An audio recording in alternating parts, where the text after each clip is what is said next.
Une maladie spirituelle. Ça a fait gonfler ma tête, enfler totalement ma tête. Vraiment, ma tête était au moins 2 fois le ballon. Ma tête était 2 fois le ballon rond. Et puis, je ne voyais même pas. Non, je ne voyais même pas.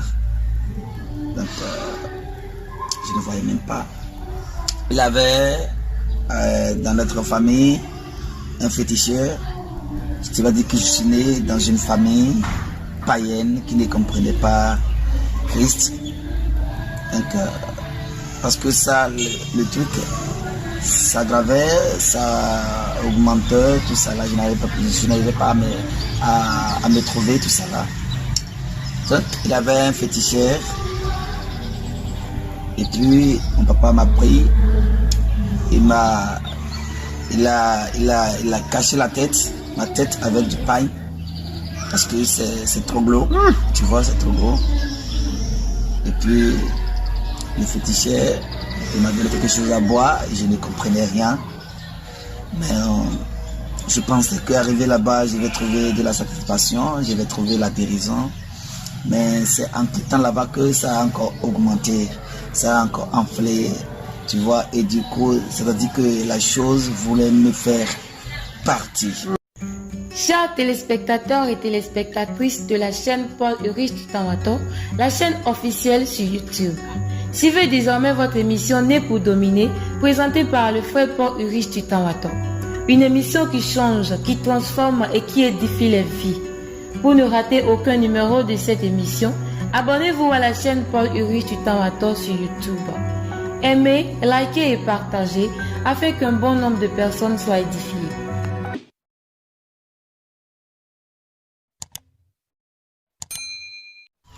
Heureux l'homme qui ne marche pas selon les conseils des méchants.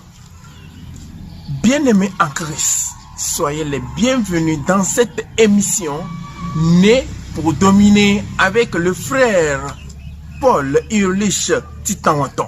Salut frère Paul. Oui, je réponds au nom de Jésus-Christ. Amen. Je remercie Dieu Tout-Puissant qui m'a donné encore l'occasion pour cette émission Né pour dominer. Vous avez remarqué que ça fait tellement longtemps qu'on n'a pas pu tourner cette émission. Donc, et aujourd'hui, c'est le numéro 11 de l'émission Né pour dominer. Et comme vous le voyez avec moi, je suis avec le frère Joseph qui va nous aider aussi dans l'émission pour la gloire de Dieu. Je réponds. Merci. Merci. Pour entrer dans l'émission, on va d'abord prier. Avant de commencer l'émission, on va d'abord prier et parce que l'Esprit de Dieu siège dans notre milieu pour que on puisse dévoiler les œuvres de Satan dans le nom de Jésus-Christ. Amen. Amen. Nous prions au nom de Jésus-Christ. Excellent Dieu de grâce, Dieu Père Tout-Puissant, nous te disons infiniment merci pour cette journée que tu nous as accordée. Nous ne sommes pas dignes, mais tu nous as rachetés avec ton sang, éternel Dieu. Parce que tu nous as rachetés, tu nous as accordé cette journée. Nous demandons que tu sièges dans cette émission.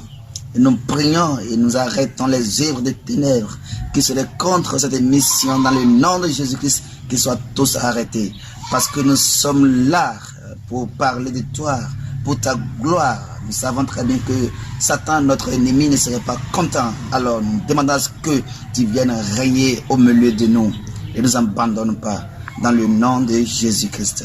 Amen. Amen. Amen. Aujourd'hui, c'est le numéro 11 de votre émission Né pour dominer. Frère Paul, j'ai constaté que souvent vous faites cette émission Né pour dominer, mais J'aimerais savoir aujourd'hui, c'est pour quel but vous avez l'habitude de faire cette émission. J'aimerais savoir c'est pour quel but, pour quel objectif vous les faites. Frère Joseph, si je tourne cette émission, Né pour dominer, en fait, c'est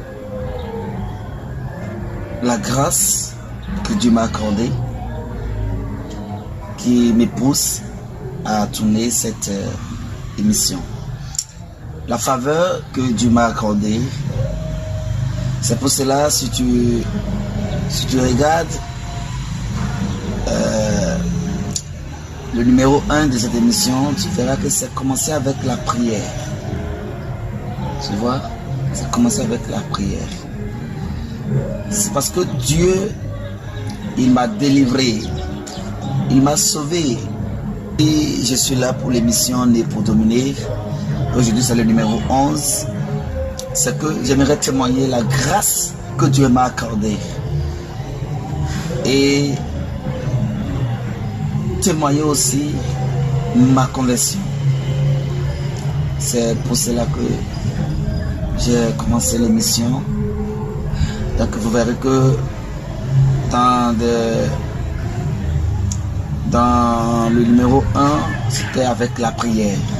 Tu vois, c'était avec la prière. Donc aujourd'hui, c'est la grâce de Dieu.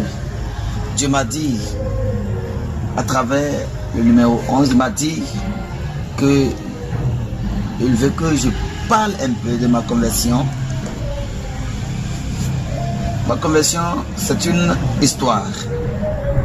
Tu vois, c'est une histoire.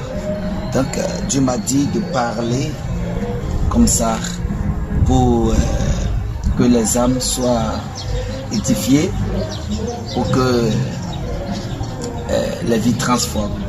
Donc, le but, en un mot, de cette émission, c'est de témoigner ce que Dieu m'a fait.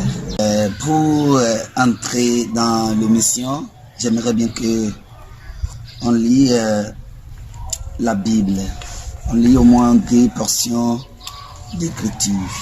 Amen. Amen. On lit d'abord le psaume 8. Amen. Amen. Amen. Le psaume 8 à partir du verset 7. La Bible dit: tu lui as donné la domination sur les œuvres de tes mains. Tu as tout mis sous ses pieds. Amen. Amen.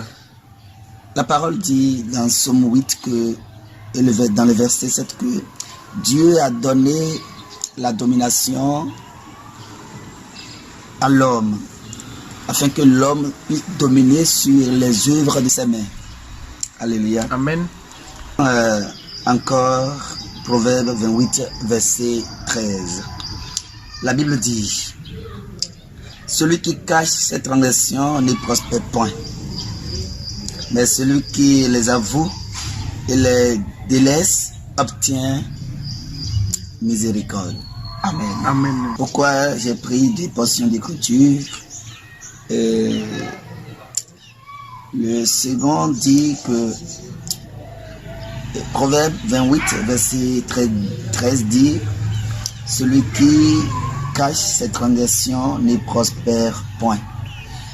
Tu vois, les enfants de Dieu pensent que il peut avancer s'il cache, c'est-à-dire il peut avancer avec la vie du péché. J'espère que tu me comprends très bien. Je comprends, je vous comprends. Pourquoi je dis cela? Parce que si la Bible nous donne la certitude dans le livre des psaumes, et c'est l'écriture que nous sommes nés pour dominer, alors nous devons pour tout faire avec Jésus-Christ pour dominer sur le péché. Vous voyez? Pour dominer sur le péché, parce que c'est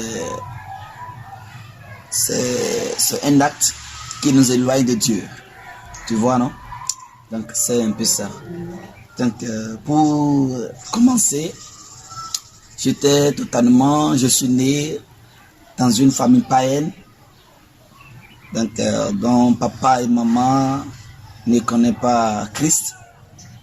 Je suis né dedans, dans une famille païenne. Donc, je ne connaissais même pas Christ.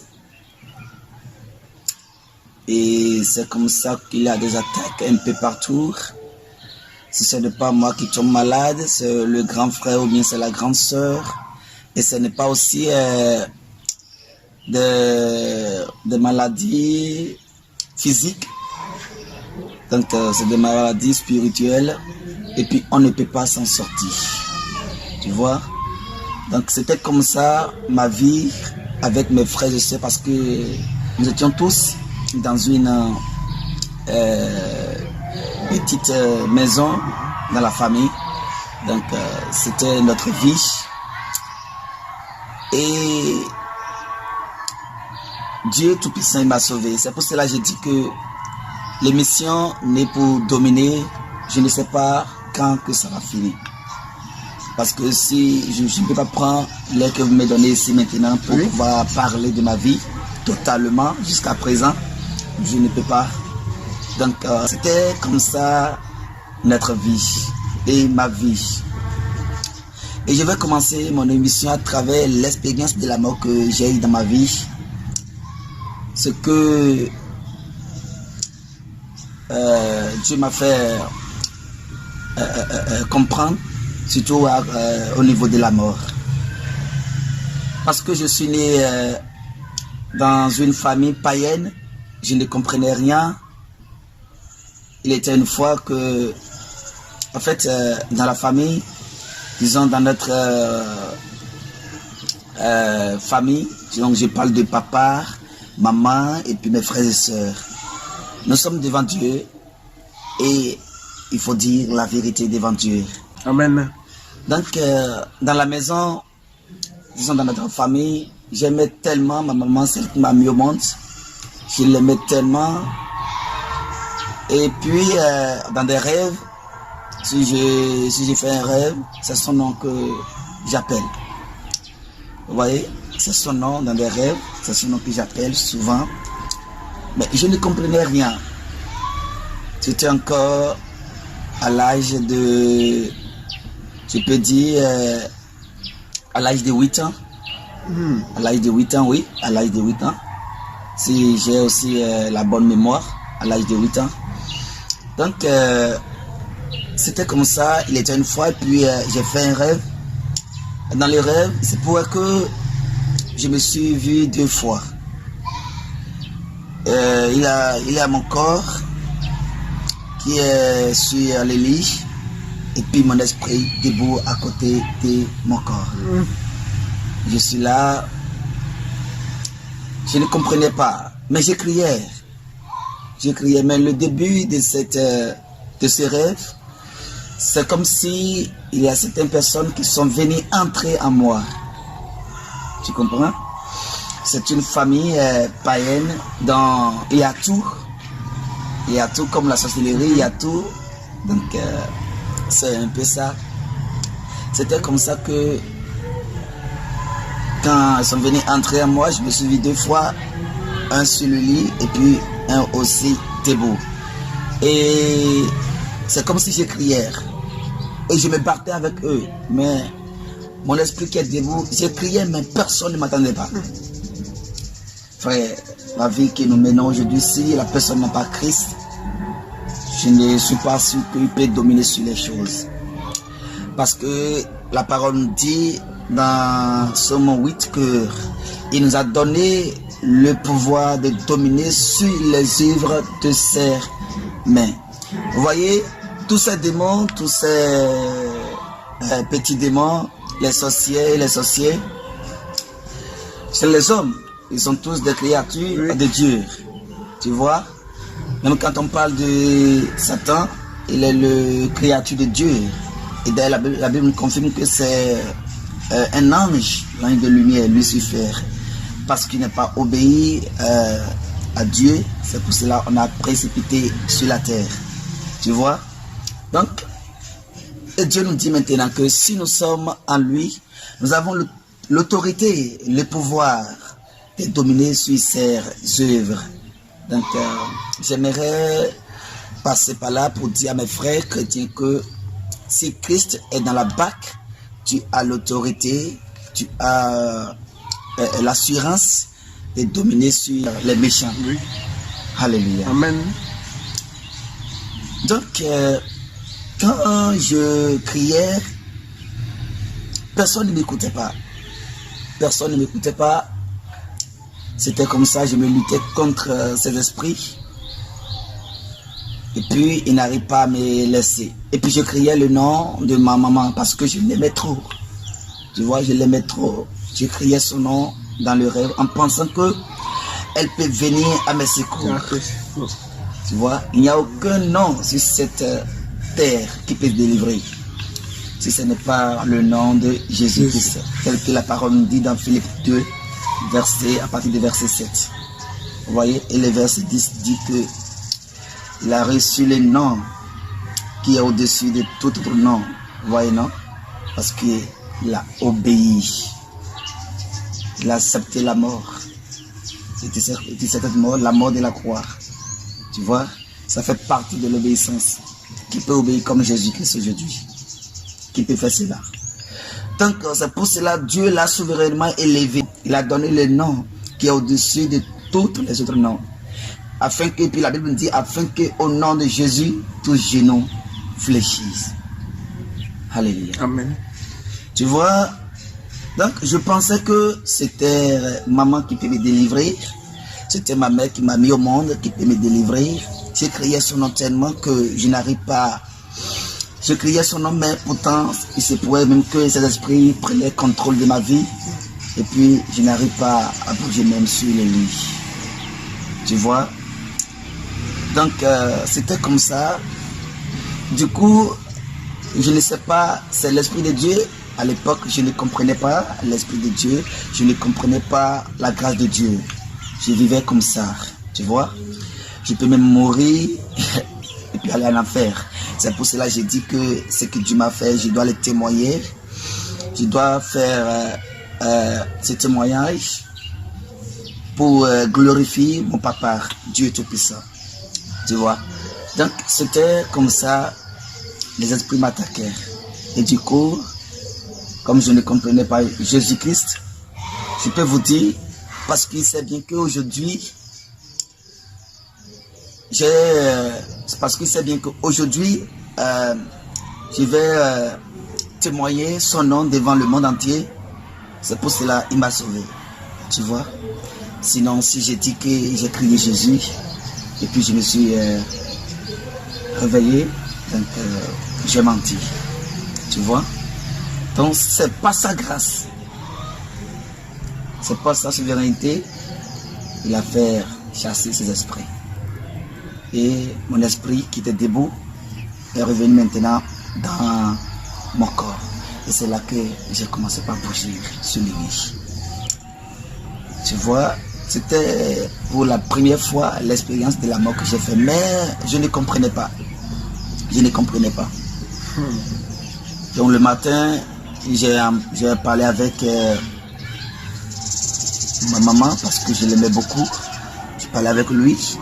Donc, et puis il m'a dit non, il ne peut rien faire. Il ne peut rien faire. Donc, c'est juste ce qu'elle m'a dit. Que non, toi tu n'es pas un enfant. Et tu n'es pas de l'heure. Tu vois, tu n'es pas de l'heure. Donc il ne peut rien faire. Je ne comprenais pas. C'était la première fois l'expérience de la mort que j'ai fait dans ma vie. Après l'expérience de cette mort, donc j'étais quelqu'un, j'ai tombé vite malade. Tu vois, j'ai tombé vite malade. Les attaques par-ci, par-là. Pourquoi je témoigne aujourd'hui? Dieu m'a fait de grandes choses. J'avais une tante, elle priait fort. Elle était de l'église Mission évangélique du Christ, Goï.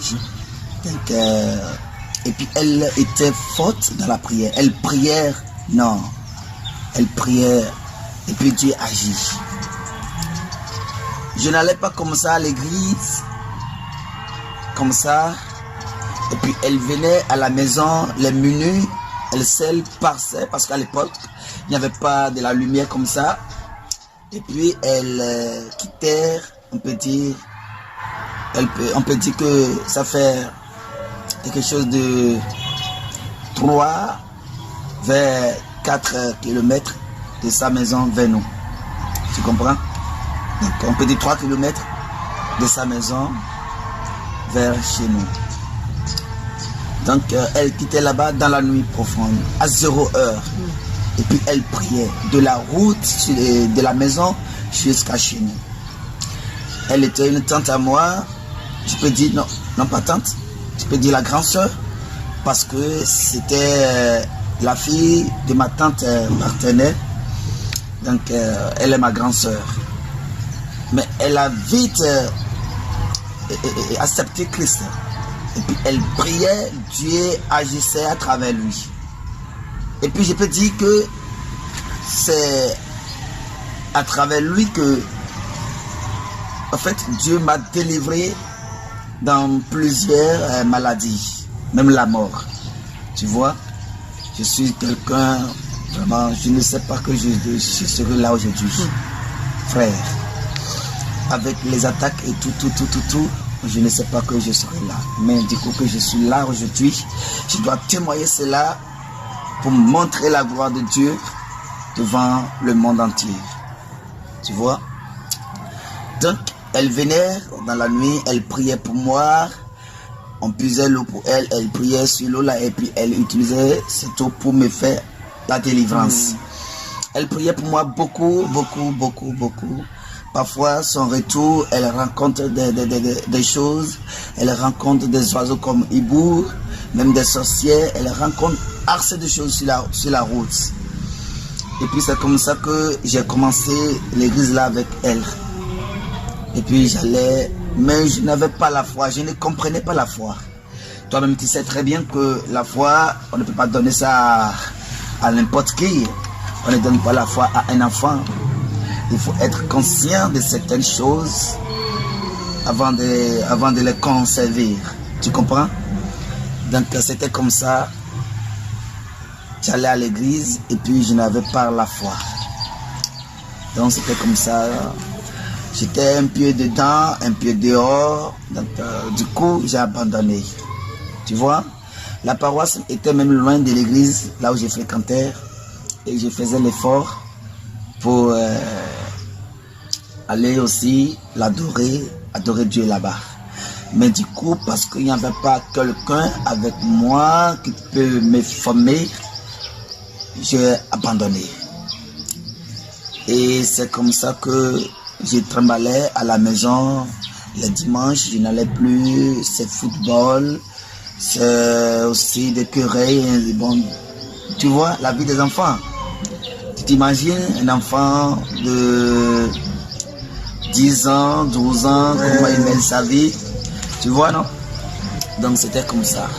Donc je ne comprenais pas Christ. Et puis comme j'ai abandonné, et puis un mercredi, non pas un mercredi, c'était un samedi. C'était un samedi. On allait, moi avec mes frères et moi, on allait pour travailler à un monsieur. À l'époque, il était le chef d'arrondissement de notre commune. Et puis, on allait pour travailler à sa femme. Et c'est là qu'il avait une église catholique dans notre village. On appelle église, si j'ai la bonne mémoire, c'est Sainte Thérèse de l'Enfant Jésus. Donc, c'était ça. Donc, je passais par là-bas quand le président de l'église nous a arrêtés et puis il nous a fait asseoir dans les enfants qui faisaient de catéchisme parce qu'il était catéchiste, le président là à l'époque. Donc parce que moi je me suis quitté dans l'église évangélique, donc je comprenais un peu comment Jésus-Christ est né, comment Marie l'a enfanté, comment Joseph était son père adoptif, tout ça là. En fait, je comprenais un peu la parole de Dieu. Et puis, s'il posait une question, je suis prêt à répondre.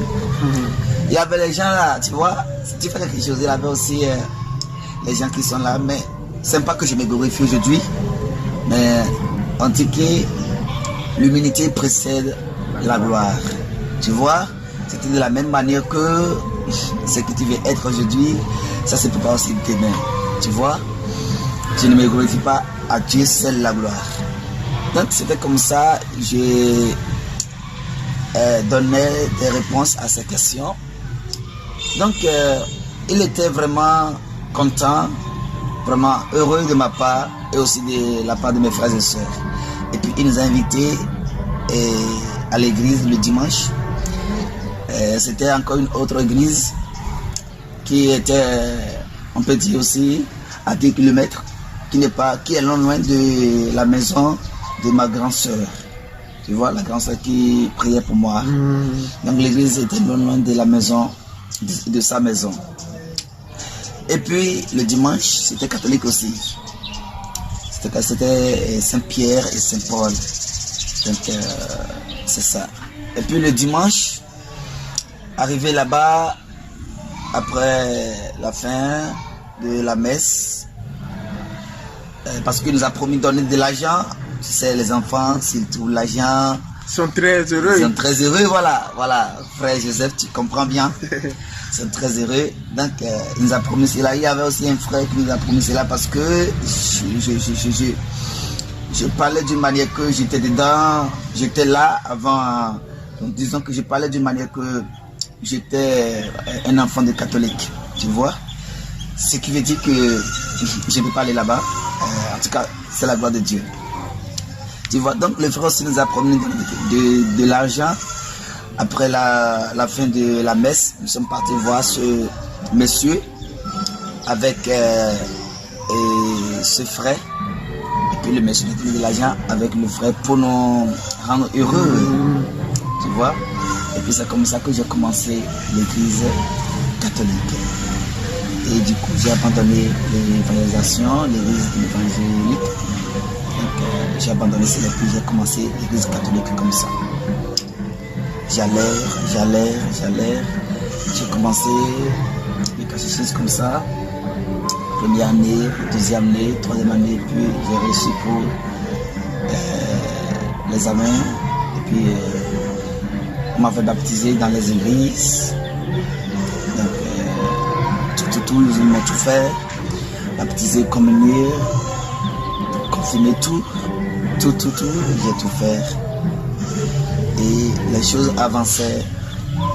J'agrandissais dans l'église, dans les sagesses. Et je me suis entré, je suis entré dedans d'une manière que je ne peux pas me reculer. Tu vois? Et dans l'église, j'étais dedans quand j'ai attrapé une grande maladie. Tu vois? Parce que j'ai un travail à faire pour Dieu.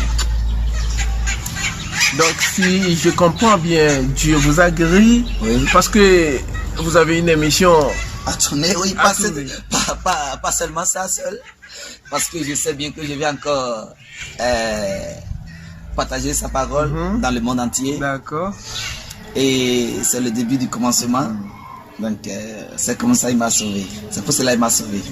Et puis dans la maladie, c'était vraiment une maladie spirituelle. Ça a fait gonfler ma tête, enfler totalement ma tête. Vraiment, ma tête était au moins 2 fois le ballon rond. Ma tête était 2 fois le ballon rond. Et puis, je ne voyais même pas. Non, je ne voyais même pas. Donc, je ne voyais même pas. Il y avait dans notre famille un féticheur. Tu vas dire que je suis né dans une famille païenne qui ne comprenait pas Christ. Donc, parce que ça, le truc, ça aggravait, ça augmentait, tout ça là. Je n'arrivais pas à me trouver, tout ça là. Donc, il avait un féticheur. Et puis, mon papa m'a pris. Il a caché la tête ma tête avec du pain. Parce que c'est trop gros. Tu vois, c'est trop gros. Et puis, le féticheur, il m'a donné quelque chose à boire. Et je ne comprenais rien. Mais je pensais qu'arrivé là-bas, je vais trouver de la satisfaction. Je vais trouver la guérison. Mais c'est en quittant là-bas que ça a encore augmenté. Ça a encore enflé. Tu vois, et du coup, c'est-à-dire que la chose voulait me faire partir. Tu comprends? Donc c'était là-bas que les choses, ça s'est aggravé encore. Je ne dors pas dans la nuit. Tu vois, cette maladie a fait plus de 2 semaines avec moi, même vers 1 mois. Vers 1 mois. C'est comme ça, on allait de gauche à droite. Il y avait encore autre féticheur, au moins 2 km, 1,5 km de notre maison. Nous sommes partis la voir. Donc, arrivé là-bas, lui-même il a fait pour lui. Donc, rien n'est marché. Mon frère était déjà dans l'église, là où moi j'avais quitté. Tu vois, mon frère était dedans. Je ne peux pas expliquer ce que Dieu a fait là. Tu vois. Donc, mon frère il a commencé l'église là. Et puis, les membres de l'église catholique qui se vénèrent, ils viennent, et puis ils priaient pour moi. Ils m'aidèrent, tu vois, en finance. Donc, ils priaient aussi pour moi. Et l'église aussi priait aussi pour moi. Mon frère, il a commencé déjà l'église là avec ma maman. Et puis moi seul, j'étais dans l'église catholique. Et avec mes frères et sœurs, ils allaient dans l'église évangélique Koi. Avec le grand frère ça? Oui, avec le grand frère. Et le papa? Tu sais, le papa, lui, il n'a pas accepté Jésus-Christ. À cette époque-là? À l'époque, il n'a pas accepté Jésus-Christ. Oui. Bon, ça va m'étonner un peu, parce que du coup, qu'il n'a pas accepté Christ, en fait, la Bible dit que plus personne n'est juste devant Dieu. Dans Isaïe 64, verset 5, que la justice de l'homme n'est qu'un habit souillé devant Dieu. Tu vois, non? Un vêtement souillé devant Dieu. Donc, c'était comme ça. Pour ne pas dire qu'il ne connaissait pas Christ, mais il est franc. Non, il est bon. Non, devant Dieu, il n'y a même pas un bon. C'est le seul qui est parfait, c'est Dieu. C'est ça, c'est ça. Donc, il n'a pas accepté Christ, mais ses actes, vraiment, c'était différent de la famille. Papa n'a pas accepté Christ, tu vois, il n'a pas accepté Christ. Mon frère la dérangeait, il a dit demain. Pourquoi? Parce que il était entouré des amis qui ne connaissent pas Christ. Donc, ils adoraient que des idoles, des vaudous. Des idoles, un peu partout, des vaudous. Donc, c'était comme ça. Mon papa, il avait le cœur de laisser. Et puis, bon, à un temps donné, je vois qu'il a commencé par reculer, mais il n'a pas donné sa vie à Christ. Tu vois? Donc, lui, il n'allait pas à l'église avec maman et puis mes frères. Donc, dans la maladie, nous sommes partis voir un prêtre avec le président qui m'a appelé lorsque j'allais pour travailler. Oui. Donc, avec aussi maman, c'était la messe du matin. C'était la messe, nous sommes partis voir ce prêtre. Et puis, après la messe, nous sommes partis le voir dans son bureau. Donc il a prié pour moi et puis il a donné de l'huile à ce qu'on me passe sur mon front comme signe de croix.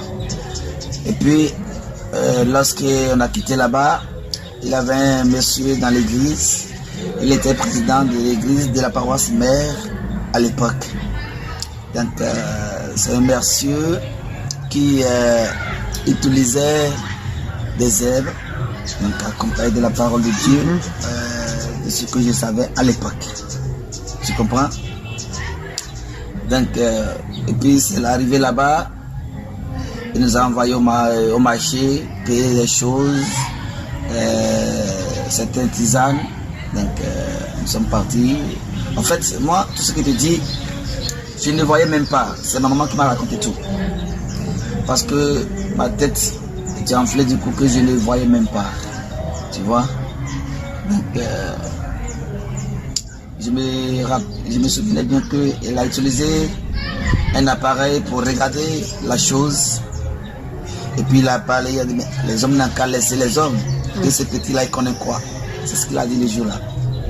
Tu vois? Tout ça là me fait comprendre que le monde de la spiritualité existe. Frère, j'aimerais passer de cette occasion pour parler aux enfants de Dieu que le monde de la spiritualité existe. Et si tu es un enfant de Dieu, parce que nous avons l'autorité sur les œuvres de Dieu, tu dois prier, tu dois déclarer. Tu comprends? Tu dois déclarer. Donc aujourd'hui, Dieu m'a fait grâce. Tu vois? Dieu m'a fait grâce. Et puis il m'a sauvé. Pourquoi ne pas témoigner son amour? Pourquoi ne pas témoigner sa grâce? Ou bien je suis ici maintenant parce que j'ai mérité. Maintenant, je n'ai pas mérité. Je ne mérite pas. C'est sa miséricorde. Oui, c'est ça.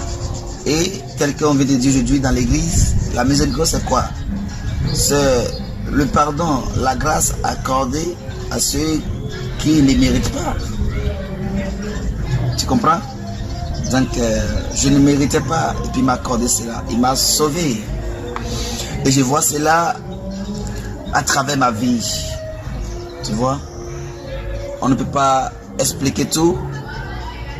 Donc les missions continuent toujours. Donc c'était comme ça. Le monsieur a commencé ce travail. Donc il n'est jamais venu à la maison. Non, il n'est pas venu à la maison. On a l'air. C'est comme une fois j'étais là-bas. Les autres, c'était papa, maman qui faisaient des courses. Ils amenaient des médicaments. Donc, et puis, les membres de l'église aussi venaient. Ils ont cotisé à l'église. Et puis, ils ont envoyé ça à la maison. Donc, ils venaient me donner de la nourriture, de l'argent. En fait, mais dans tout ça, je ne comprenais rien. Tu comprends? Donc, je ne peux pas dire que je vais expliquer tout parce que lorsque j'ai commencé par me retrouver, je me suis commencé par me retrouver, il y avait de l'eau qui sortait dans ma tête. Et puis c'est tout, si tu ne peux pas, si tu sens l'odeur, tu auras la nausée. Parce que c'était de l'eau mélangée avec certaines choses qui s'est entrée dans mon corps spirituellement. Il y avait des épines, c'est-à-dire de l'aiguë. Il y avait aussi la corde, des petits fils. C'était dans la tête, oui, ça? c'est dans la tête. Ça venait de ma tête avec l'eau qui sentait très qui donnait de l'odeur. Je ne sais pas avec quel mot je vais qualifier. Des odeurs insupportables, on peut pas supporter. Nauséabonde même. Tu vois. C'était comme ça. Je ne peux pas dire que je vais expliquer tout aujourd'hui. On aura le temps encore. On va tourner le numéro 12. Donc, parce que Dieu m'a fait grâce, il m'a sauvé, je dois témoigner de ce qu'il m'a fait. Tu vois, je dois témoigner de ce qu'il m'a fait. Donc c'était comme ça, il m'a sauvé. Il m'a sauvé. Ce n'est pas que j'étais mieux que les autres. Parce que Dieu, il est toujours Dieu. Même si je meurs, les gens vont venir dire tout ce que Dieu a fait, c'est bon.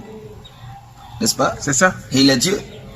Tu vois? Parce qu'ils vont dire que c'est lui qui a donné et puis c'est lui qui a encore repris. Tu vois, non? Donc, c'est pour ça que je dis que Dieu, il est Dieu. Mais parce qu'il est Dieu, puis il m'a fait cette grâce, il m'a donné cette faveur, je dois témoigner de sa grâce.